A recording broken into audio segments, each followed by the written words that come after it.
It was as if night hung heavy over Jerusalem, a darkness that seemed to whisper ancient secrets as the wind swept through the stone streets. And what if I told you there's a quiet force that can bring down any kingdom, any empire, any man, no matter how powerful he seems? A force so dangerous it can lift someone to the heavens, and in the next moment, cast them down to the earth like dust? Today, you're going to find out why Proverbs 16:18 says that pride goes before destruction and a haughty spirit before a fall, and why no one, absolutely no one, is immune to it. And the answer lies in the story of a king who believed he was greater than God. Before we dive into this amazing scene, we need to understand why this warning is so serious. Pride isn't just obvious arrogance. It hides within small decisions, daily actions, thoughts that seem harmless. It's when we start to believe we no longer depend on God. It's when we think we already know everything, that we control everything, that our own effort is enough. And it's precisely at this point that the fall approaches, silent, unavoidable, certain. Biblical wisdom doesn't exaggerate when it warns that pride is an open door to destruction.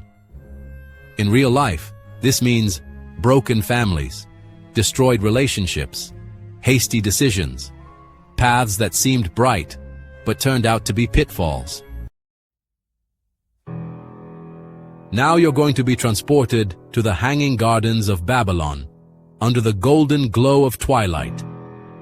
Daniel 4:28-37 takes us to the exact moment when Nebuchadnezzar, walking on his palace, looks at the greatness of the empire and declares with a triumphant voice, "Is not this the great Babylon that I have built, by my mighty power and for the glory of my majesty?" Silence. The air seems to stop. And before the echo of his words fades, a voice from heaven erupts like thunder. "Your glory has just been taken away." It's the most abrupt cinematic transition ever recorded. From king of peoples to exile among animals.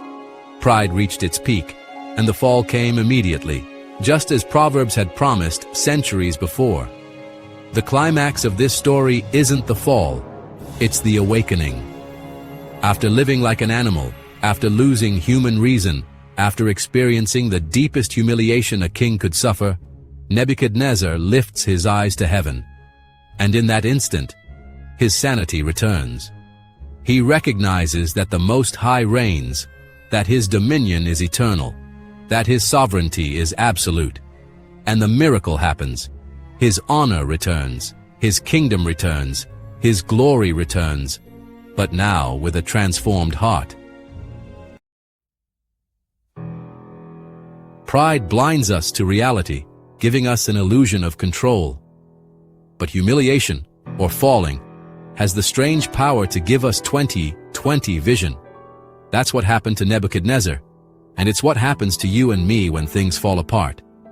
The message bursts before us with force. God doesn't tear down to destroy. He tears down to restore. The fall isn't the end. It's the place where we finally see who is truly on the throne. And what does this mean for you today? It means that pride isn't an old problem. It's a modern enemy.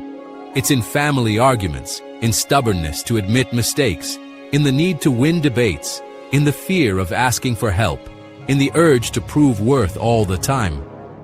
But God's wisdom offers another path. Humility isn't weakness, it's freedom. It's recognizing limits without losing dignity. It's saying, "I need help," and discovering that it doesn't diminish, it strengthens. If you want wiser decisions, fewer falls, more direction, start where Nebuchadnezzar ended, looking up. Pride brings down, humility lifts up. If this video spoke to you, click like, so YouTube can help more people discover this life-changing truth. Share it with that friend or family member who is going through a stubborn phase. And to continue with me on this journey of life-transforming wisdom, subscribe and hit the bell. May God bless you abundantly. See you in the next video.